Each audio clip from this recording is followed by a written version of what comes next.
अस्सलाम वालेकुम। Previous video में हमने बात की थी पाइथन के ऊपर और हमने पाइथन के बेसिक कॉन्सेप्ट्स की बात की थी।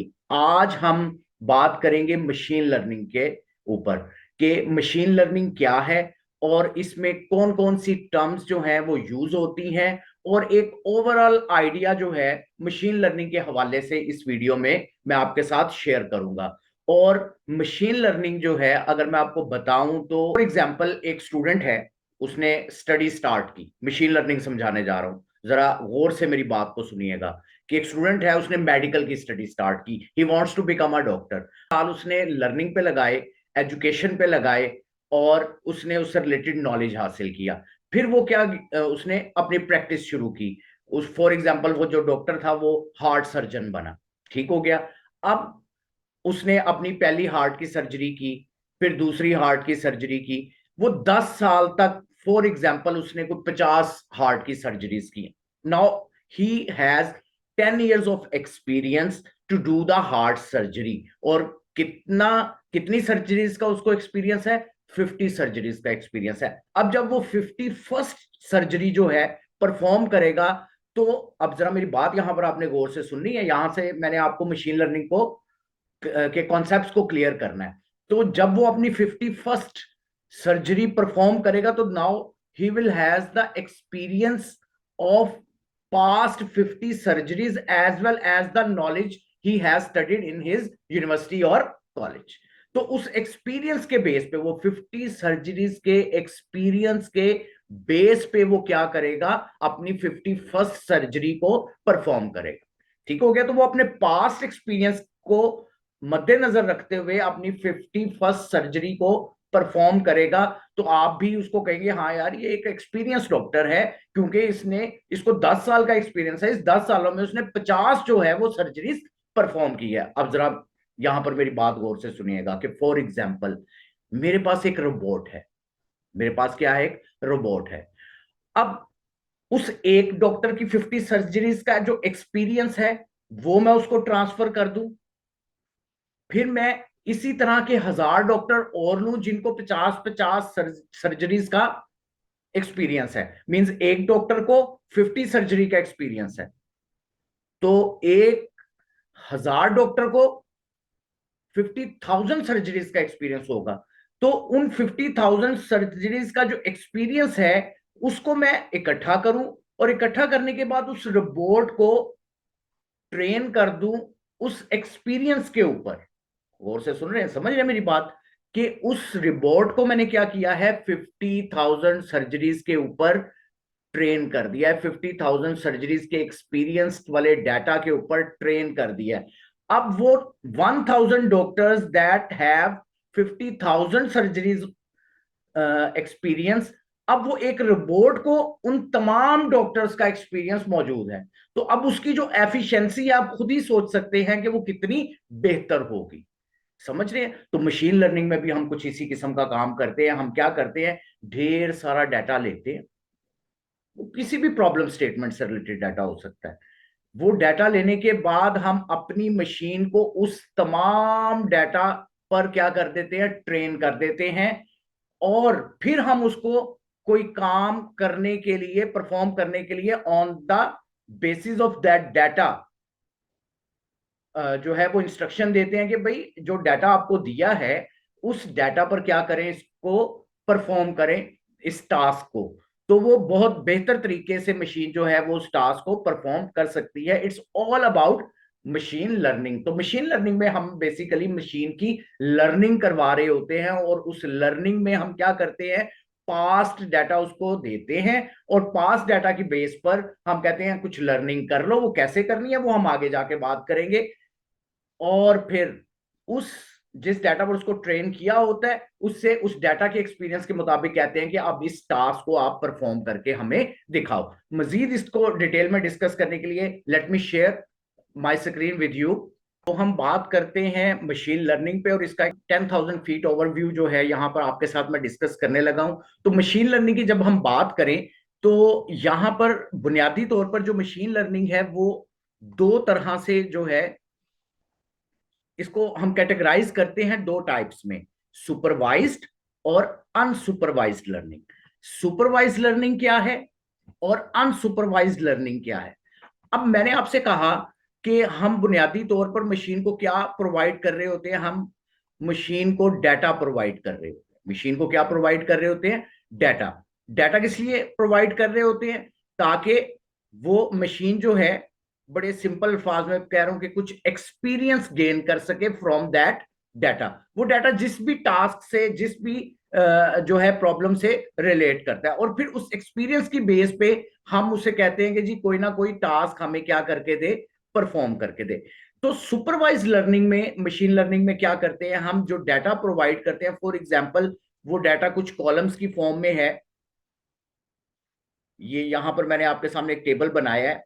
इस टेबल में हमारे पास कुछ डाटा है, let's suppose x1, x2, x3, x4, ये हमारे पास डाटा फीचर्स हैं। और ये वो टास्क है जो हम प्रिडिक्ट करवाना चाह रहे हैं अपने मॉडल से या अपनी मशीन से। तो x1 डाटा की कोई वैल्यू होगी, x2 डाटा की कोई वैल्यू होगी, इसी तरह x3 और x4 डाटा की, इसी तरह ढेर सारे रिकॉर्ड्स हमारे पास होंगे। और उन रिकॉर्ड्स की बेसिस पे हम क्या करेंगे, कोई ना कोई आउटपुट उससे प्रिडिक्ट करवाने की कोशिश करेंगे। जैसे मैंने अपनी फर्स्ट वीडियो में आपको मशीन लर्निंग का कॉन्सेप्ट देते हुए बताया था कि we are going to predict something on the basis of some experience. ठीक हो गया। तो यहां पर ये जो प्रिडिक्शन है, हम उसको ये रिकॉर्ड देते हैं x1, x2, x3, x4, और साथ हम उसको बता देते हैं कि आउटपुट क्या होगी। साथ हम उसको बता देते हैं कि आउटपुट क्या होगी। मींस के हमारा आउटपुट कॉलम जो हमें रिक्वायर्ड रिजल्ट है वो भी उसको बताते हैं, और जो इनपुट रिजल्ट, इनपुट वैल्यूज हैं वो भी हम उसको बताते हैं। यहां पर x1 से लेकर x4 तक क्या है, इनपुट वैल्यूज है। इसी तरह y क्या है, आउटपुट वैल्यू। फॉर एग्जाम्पल मैं एक और मिसाल आपको यहां पे दे देता हूं कि ये कुछ पेशेंट्स का डाटा है। हम उसको बता देते हैं कि जी जो है, फॉर एग्जांपल बीपी लेवल जो है, मुझे अब एग्जैक्ट मेडिकल टर्म्स का पता तो नहीं है। यहां पर फॉर एग्जांपल एक फीचर मेरे पास बीपी का है, एक फीचर लेट्स सपोज उसका वेट का है। BP means blood pressure, W means weight. एक फीचर जो है वो मेरे पास जो है वो लेट्स सपोज उसका ब्लड ग्रुप है, BG, ब्लड ग्रुप है। ये तीन फीचर्स हैं और ये मेरे पास आउटपुट कॉलम है। तो यहां पर मैंने कहा जी उसका बीपी जो है वो 120 बाय समथिंग है। इसी तरह वेट जो है उसका 50 kg है। इसी तरह ये किसी एक शख्स का रिकॉर्ड है, और इसका जो ब्लड ग्रुप है वो ए पॉजिटिव है, और इसको जो है वो शुगर है, डायबिटिक है वो पर्सन। और यहां पे जो पर्सन डायबिटिक है उसकी वैल्यू मैंने 1 लगा दी। तो मुझे बताएं मेरे फीचर्स में जो वैल्यूज हैं वो क्या है, सारी नॉन वैल्यूज हैं। इसी तरह जो मुझे आउटपुट चाहिए वो भी क्या है, नॉन। तो ये दोनों वैल्यूज मैं अपनी मशीन को बताऊंगा कि ये पहला रिकॉर्ड है, इसी तरह दूसरा रिकॉर्ड होगा, इसी तरह तीसरा रिकॉर्ड होगा, और हर एक की आउटपुट वैल्यू जो है मैं अपनी मशीन को बताऊंगा फॉर द ट्रेनिंग पर्पस। कि ये रिकॉर्ड हो तो ये आउटपुट वैल्यू है, ये सेकंड रिकॉर्ड है तो आउटपुट वैल्यू ये है, ये थर्ड रिकॉर्ड है और आउटपुट वैल्यू ये है। तो इस तरह से हम फीचर्स जो हैं, इनपुट फीचर्स मशीन को देते हैं और साथ आउटपुट फीचर्स भी बता देते हैं कि अगर ये वैल्यूज हो तो डायबिटीज है, अगर ये वैल्यूज हो तो डायबिटीज नहीं है। तो जिस केस में आप इनपुट वैल्यूज भी बता रहे हो और आउटपुट वैल्यूज भी मॉडल को बता रहे हो, मशीन को बता रहे हो, इसको हम बोलते हैं ये क्या परफॉर्म हो रही है, सुपरवाइज्ड लर्निंग जो है। इस लर्निंग को, मशीन की इस तरह की लर्निंग को हम क्या बोलते हैं, सुपरवाइज। अभी बिल्कुल मैं एक जनरल सा आपको पॉइंट ऑफ व्यू दे रहा हूं, सादा अल्फाज में याद रख लें कि क्या करना है, इनपुट डाटा भी देना है और उसकी आउटपुट भी अपनी मशीन को बता देनी है। इस तरह का जब आप डाटा देंगे मशीन को तो इट्स मींस कि मशीन सुपरवाइज्ड लर्निंग करनी। अब हम बात करते हैं अनसुपरवाइज्ड में। उसमें हम क्या करेंगे, जरा गौर से देखिएगा। मेरे पास एक फीचर है x1, एक फीचर है x2, एक फीचर है x3, एक फीचर है x4। लेकिन यहां पर आउटपुट वैल्यू कोई नहीं है, सिर्फ और सिर्फ क्या है, इनपुट फीचर्स हैं। आउटपुट मशीन खुद डिसाइड करेगी कि आउटपुट क्या होगी इन वैल्यूज के। आगे चल के अभी अगली स्लाइड्स में मैं आपको एग्जांपल दूंगा कि ये एक्चुअली क्या है सिनेरियो सारा। तो आउटपुट वैल्यूज, इनपुट वैल्यूज अगर हम सिर्फ दें मॉडल को ट्रेनिंग के लिए, तो इस तरह की लर्निंग में को हम क्या बोलते हैं, अनसुपरवाइज्ड लर्निंग बोलते हैं, जिसमें सिर्फ इनपुट वैल्यूज, इनपुट डाटा दिया जाता है, आउटपुट डाटा नहीं दिया जाता। तो सुपरवाइज लर्निंग में इनपुट डाटा भी होता है, आउटपुट डाटा, दोनों किस्म का डाटा मशीन को हम दिखा रहे होते हैं कि भाई ये इनपुट होगी, ये आउटपुट होगी, ये इनपुट होगी, ये आउटपुट होगी। इसको हम सुपरवाइज्ड लर्निंग बोलते हैं। समझ रहे हैं? मैं इसकी बड़ी और आसान मिसाल आपको दे देता हूं कि एक छोटा सा बच्चा है, उसको फर्स्ट टाइम पे मैं जो है वो एक ये पेन दिखाता हूं और उसे कहता हूं कि ये क्या है, और साथ उसको बताता हूं कि ये पेन है। फिर मैं उसको दिखाता हूं कि ये पेन है, फिर मैं उसको दिखाता हूं तो ये पेन है। तो यहां पर मैंने आउटपुट क्या कर दी है, शो कर दी है। किसको? जिसको मैं सिखा रहा हूं, उस बच्चे को। समझ रहे हैं? तो ये क्या है, सुपरवाइज लर्निंग। और 50 दफा दिखाने के बाद फिर मैं उसको एक नया पेन, दूसरा पेन लेकर आता हूं, मैं उसको दिखाता हूं ये क्या है, तो वो बच्चा आगे से कहता है ये पेन है। तो उस बच्चे ने जो लर्निंग की है वो क्या है, सुपरवाइज लर्निंग है, कि हमने जब उसको ट्रेनिंग दे रहे थे तो आउटपुट उसको शो कर दी थी। समझ रहे हैं?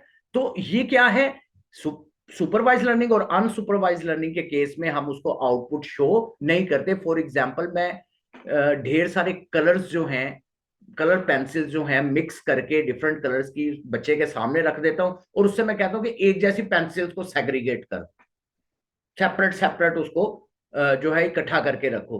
तो बच्चा अपनी सेंस के साथ जो है वो कोशिश करता है कि अच्छा इसका कलर जो है ना, ये रेड कलर की पेंसिल्स को मैं एक तरफ कर देता हूं, राइट कलर की पेन, उसको नहीं पता कि ये रेड कलर है, उसको नहीं पता कि ये ग्रीन कलर है, लेकिन वो सिमिलर फीचर्स जो हैं वो देखकर उन चीजों को क्या करता है, सेपरेट का मीन्स आउटपुट, कुछ रिजल्ट जो है हम उसको नहीं बताते। आगे जाके एग्जाम्पल में ये बातें मजीद आपको क्लियर हो जाएंगी। तो होप सो कि बात समझ आ गई होगी कि सुपरवाइज्ड लर्निंग क्या है और अनसुपरवाइज्ड लर्निंग क्या है।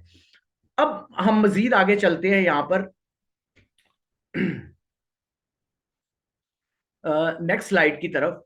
तो नेक्स्ट स्लाइड में, अच्छा नेक्स्ट स्लाइड पे जाने से पहले एक और चीज देख लें कि हमारे पास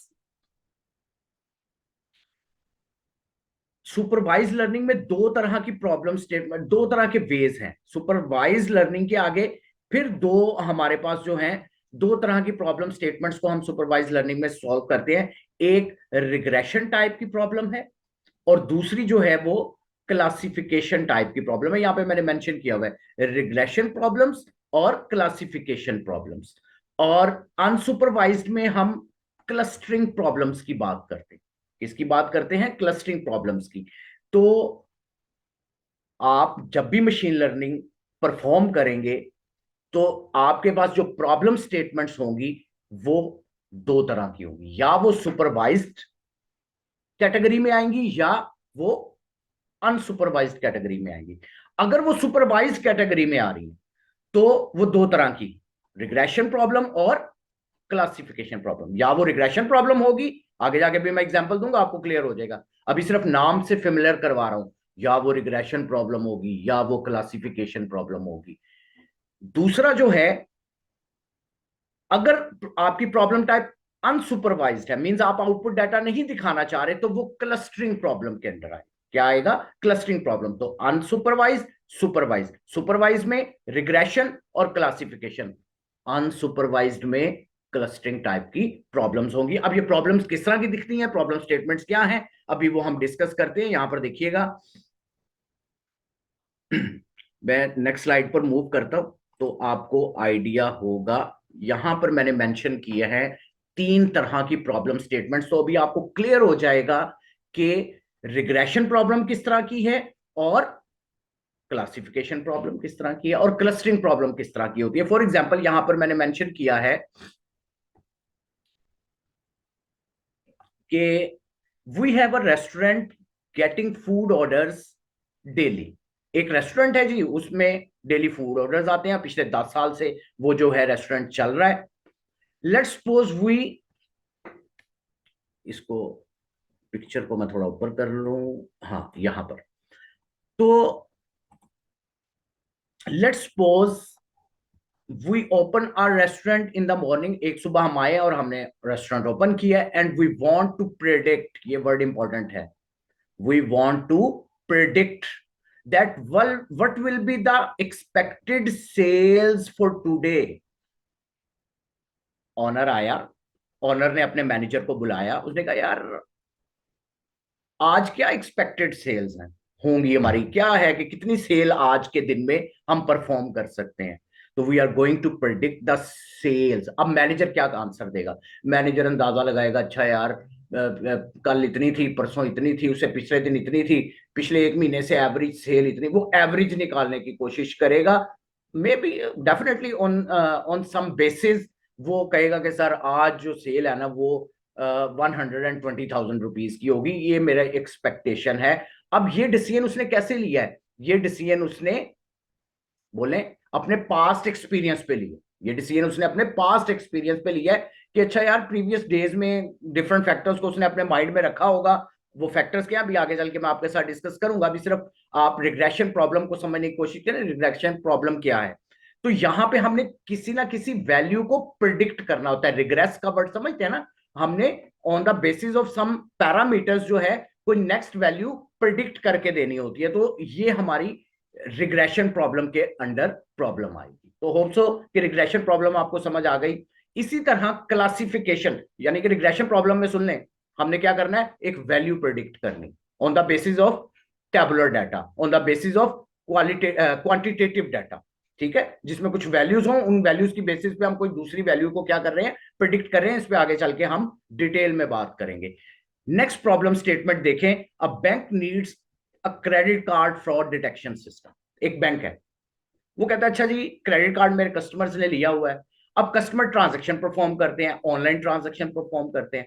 मैं चाहता हूं कि एक ऐसा आर्टिफिशियल इंटेलिजेंट सिस्टम हो जो क्या करे, अगर कोई ट्रांजैक्शन हो रही है तो उसको ऑटोमेटिकली पता चल जाए कि ये ट्रांजैक्शन कोई फ्रॉड तो नहीं है, ये एक्चुअल जेन्युइन जो है वो ट्रांजैक्शन है। तो इस तरह का वो सिस्टम बनाना चाहते हैं। अब मुझे बताओ यहां पर आप, एक ट्रांजैक्शन हो रही है, एक ट्रांजैक्शन हो रही है, वो ट्रांजैक्शन दो कैटेगरीज में लाया करेगी, या वो फ्रॉड होगी, ठीक हो गया, या वो ट्रांजैक्शन क्या होगी, एक्चुअल रियल ट्रांजैक्शन होगी, उसको आर कह देते हैं, रियल ट्रांजैक्शन होगी, या फ्रॉडेंट ट्रांजैक्शन होगी, या क्या होगी, रियल ट्रांजैक्शन होगी। तो आप क्लासिफाई करने की कोशिश कर रहे हैं, ट्रांजैक्शन तो हो रही है, आया ये ट्रांजैक्शन रियल है या फिर फ्रॉडेंट है।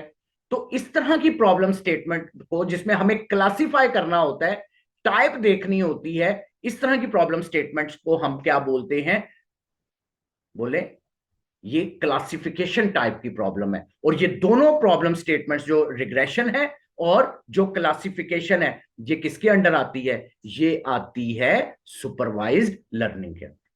और आखिरी हम बात करेंगे क्लस्टरिंग प्रॉब्लम। फॉर एग्जाम्पल यहां पर लिखा हुआ है developing a customer segmentation system to a group similar customers together. For example मेरी एक शॉप है या एक ब्रांड है या आपका एक ब्रांड है जो जहां पर ढेरों कस्टमर डेली आते हैं। नाउ कंपनी हैज डिसाइडेड और यू हैव डिसाइडेड कि मैंने क्या करना है, अपनी एक मार्केटिंग कंपेन लॉन्च करनी। ठीक हो गया जी, मार्केटिंग कंपेन तो हमने लॉन्च करनी है। अब क्या सारे कस्टमर्स को हम एक जैसी मार्केटिंग कंपेन करेंगे? नहीं, डेफिनेटली हमें उसकी सेगमेंटेशन की जरूरत होगी। कुछ हमारे पास जो है वो एलीट क्लास के कस्टमर होंगे, कुछ मिडिल लेवल के होंगे, डिपेंड्स। मैं एक एग्जांपल दे रहा हूं। तो हर कस्टमर की कुछ ना कुछ नेचर होगी for buying point of view, और वो नेचर डिपेंड कर रही होगी कुछ ना कुछ फैक्टर्स पे। उन फैक्टर्स के बारे में भी हम आगे चल के नेक्स्ट वीडियोस में बात करेंगे। तो जब हमने इस तरह की सेगमेंटेशन करनी है, अगर मुझे उन कस्टमर्स की सेगमेंटेशन करनी है, फॉर एग्जांपल ये एक एरिया ए का कस्टमर है, इसको एरिया बी के कस्टमर में डाल दो, ये सी कैटेगरी का कस्टमर है। अब ए कैटेगरी का जो कस्टमर है वो मेरे से बहुत ज्यादा परचेजिंग करता है, बी कैटेगरी का में भी कम करता है, सी कैटेगरी का बहुत कम करता है। अब ए कैटेगरी के लिए मैं अपनी मार्केटिंग कंपेन किसी और तरीके से डिजाइन करूंगा, बी कैटेगरी के लिए किसी और तरीके से, सिमिलर सी कैटेगरी के लिए जो है वो मेरी मार्केटिंग कंपेन और तरीके से डिजाइन होगी। तो जब मुझे अपने कस्टमर की इस तरह से सेगमेंटेशन करने के, कौन सा कस्टमर जो है वो किस तरह से किस सेगमेंट के अंदर आएगा। तो इस तरह की प्रॉब्लम स्टेटमेंट को हम क्या बोलते हैं, क्लस्टरिंग प्रॉब्लम बोलते हैं। हो सकता है कि मुझे अपने स्टाफ को ट्रेन करना है कि मेरा स्टाफ जो है वो किस कस्टमर के साथ अपना बिहेवियर किस तरह का रखेगा। तो कोई कस्टमर मेरे पास आता है तो सबसे पहले मेरा मॉडल उसको, मशीन लर्निंग का मॉडल प्रिडिक्ट करके बता देगा भाई ये कैटेगरी ए का कस्टमर है। अब मेरा पूरा स्टाफ जो है वो ऑलरेडी ट्रेन है कि कैटेगरी ए के कस्टमर को किस तरह से जो है वो डील करना है। तो इस तरह की प्रॉब्लम स्टेटमेंट्स जो हैं वो क्लस्टरिंग के अंडर आती हैं, और यहां पर हमारे पास कोई आउटपुट कॉलम नहीं होता, सिर्फ फीचर्स देके हम ट्रेन करते हैं। तो आज की इस वीडियो में हमने मशीन लर्निंग पर थोड़ी सी बात की है। मैंने आपसे कहा है कि ये मशीन लर्निंग का जो लेक्चर है ये 2-3 वीडियोस तक चलेगा। इसमें हम ओवरऑल चीजों को देखेंगे, इसमें कौन से एल्गोरिथम्स आते हैं, क्या तरीकाकार होता है। तो मैंने आपको बताया कि इस सीरीज में बार बार एक चीज को मैं यहाँ पर मेंशन करने की कोशिश कर रहा हूँ ऑलमोस्ट अपने हर वीडियो में, कि हम यहाँ, हमारी यहाँ पर कोशिश है कि हम एक ओवरऑल ओवरव्यू ले लें कि जब भी हम मशीन लर्निंग सीखना स्टार्ट करें तो एटलीस्ट हमें पता हो कि हमने क्या पाथवे लेना है, हमें पता हो कि हमने क्या क्या चीजें सीखनी है। क्योंकि जब आप सीखना शुरू करते हैं तो चीजें इतनी स्कैटर हो जाती हैं कि आप सर पकड़ के बैठ जाते हैं कि यार ये अब मैं कैसे कवर अप करूं, मीन्स के समझ ही नहीं आ रही साहब, वो एक मिक्सचर बन गया है। तो बस उस चीज से मैं आपको बचाना चाह रहा हूं कि आपको पता हो कि मेरे पास पूरा रोड मैप है, पहले मैंने क्या सीखना है, फिर उसके बाद मैंने किस किस किन चीजों को, किस माइंडसेट को लेकर आगे चीजों को आर्टिफिशियल इंटेलिजेंस सीखने के लिए लेकर चलना है। तो होप सो कि आज की इस वीडियो में मेरी बात आपको मशीन लर्निंग से रिलेटेड समझ आ गई होगी। तो इंशाल्लाह आपसे मुलाकात होगी नेक्स्ट वीडियो में।